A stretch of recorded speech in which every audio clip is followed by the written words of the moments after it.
deceivers, right? There, he has like 99 um magical names or something like that, 99 special names. One of them is the great deceiver, right?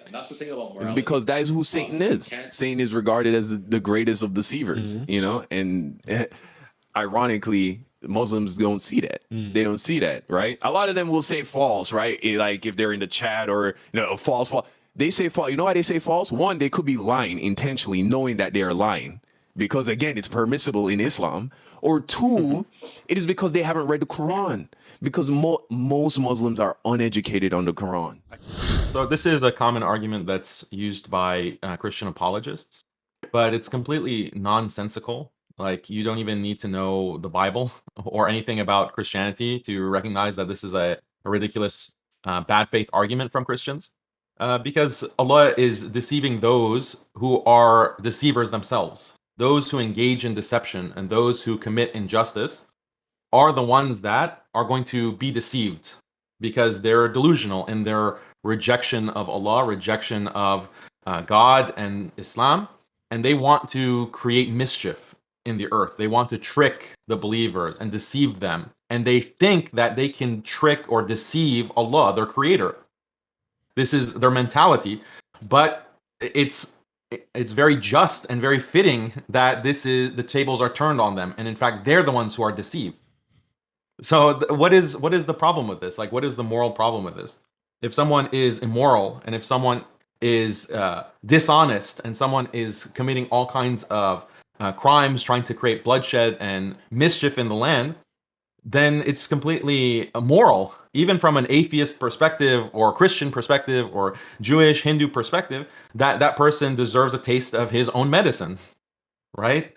So even on its face, like, this objection against Islam is completely dishonest and in bad faith. Like, they're taking like the worst, most uncharitable reading of the Quran in order to make this kind of criticism. But we can go further, because in the Bible itself, there are examples where God is quoted as deceiving, as wanting to deceive and lie to people.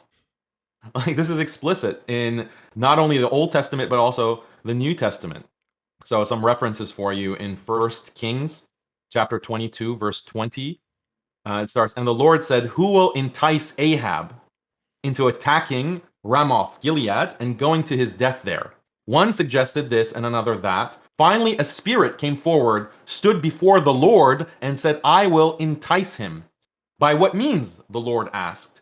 And the spirit says, I will go out and be a lying spirit in the mouths of all of his prophets. You will," that's what the spirit said. And then God says, you will succeed in enticing him. Go and do it. So God is authorizing this spirit to go lie in order to entice and to deceive and trick. So this is one example in 1 Kings. Another example in 2 Thessalonians chapter 2, verse 11. For this reason, God sends them a powerful delusion, so that they will believe the lie. So how much more explicit can you be about God sending lie? Basically, God is lying to people, which is not in Islam. Allah doesn't lie to humanity. Deceiving someone in context of the Quran means that it's their own self-delusion that God allows them to continue to be deluded. And that's how they get mixed up. That's how they trip over themselves as evil people. But in these verses, it's like God is just going and sending lies, according to them, according to the Bible. In Jeremiah chapter 4, verse 10, then I said, ah, sovereign Lord, how completely you have deceived this people and Jerusalem by saying you will have peace when the sword is at our throats. So again, there was this peace that was supposed to happen, but according to Jeremiah, the sovereign Lord lied or deceived people when there was no peace. There was just war and swords at the throats. So, I mean, we can go into the commentary on this, and the commentary confirms this interpretation. Like, all of the traditional Christian commentaries will confirm that, yeah, sometimes God, according to the Bible, will deceive people and outright lie to them.